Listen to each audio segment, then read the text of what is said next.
Right, let's get started again. All right, answered Hazel, and you can find me a cowslip. If you can't find one, no one can. He led the way down the slope, his shadow stretching behind him on the long grass. They reached the brook and began nibbling and searching close beside the wheel ruts of the track. It was not long before Fiver found what they were looking for. Cowslips are a delicacy among rabbits, and as a rule there are very few left by late May in the neighbourhood of even a small warren. This one had not bloomed, and its flat spread of leaves was almost hidden under the long grass. They were just starting on it when two larger rabbits came running across from the other side of the nearby cattle wood. "Cowslip," said one. "All right, just leave it to us. Come on, hurry up," he added, as Fiver hesitated. "You heard me, didn't you?" "Fiver found it, Toadflax," said Hazel. "And we'll eat it," replied Toadflax.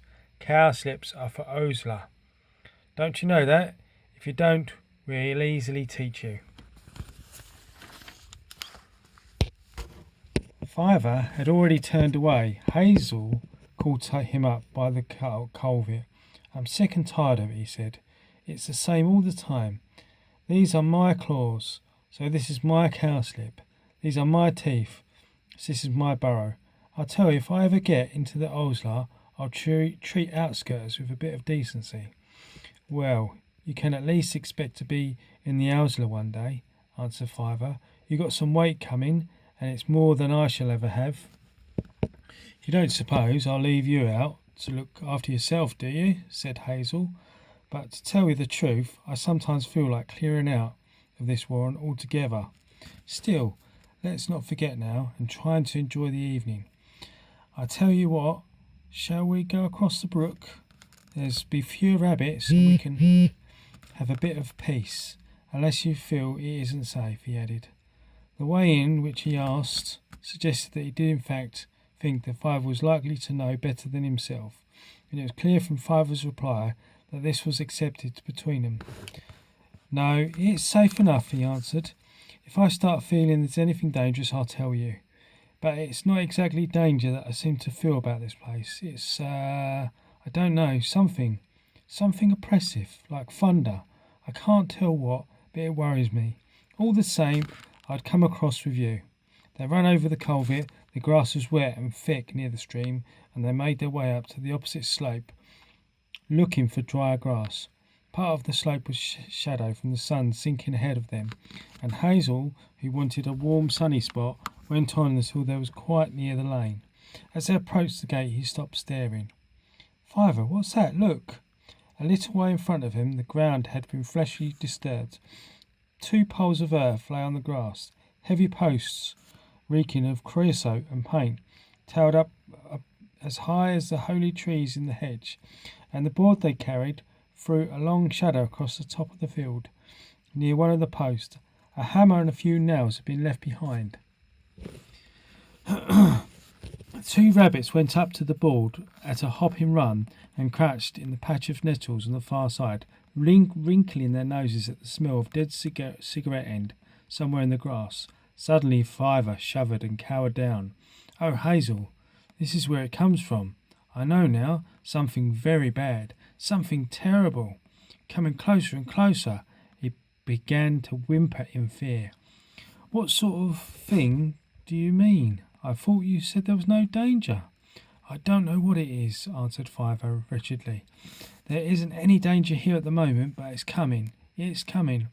Oh, Hazel, look, the field is covered with blood." "Don't be silly, it's only the light of the sunlight. Fiver, come on. Don't talk like this, you're frightening me." Fiver sat trembling and crying among the nettles as Hazel tried to reassure him and to find out what it could be that had suddenly driven him beside himself. If he was terrified, why would he not run for safety, as any sensible rabbit would? But Fiver could not explain, and only grew more and more distressed.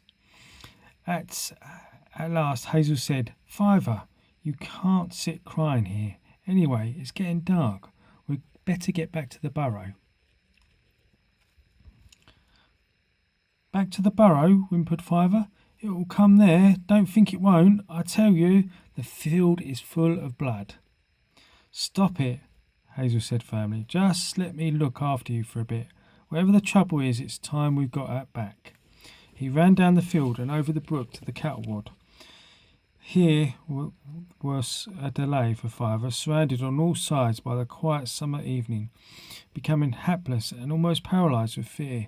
When at last Hazel had got him back to the ditch, he refused at first to go underground, and Hazel had to almost push him down the hole. The sun set behind the opposite slope. The winds turned colder with scatters of rain. In less than an hour it was dark.